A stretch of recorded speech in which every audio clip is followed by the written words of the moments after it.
ভয় মানুষকে নীরব করে না, নীরবতার মানুষরাই ধীরে ধীরে ভেঙে যায়।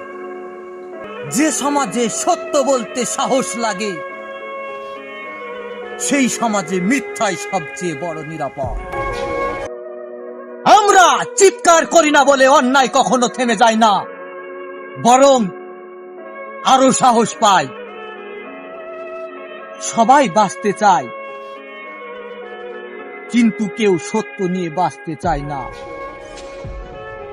একদিন ইতিহাস জিজ্ঞেস করবে, তুমি সত্যের পক্ষে ছিলে না সুবিধার পক্ষে।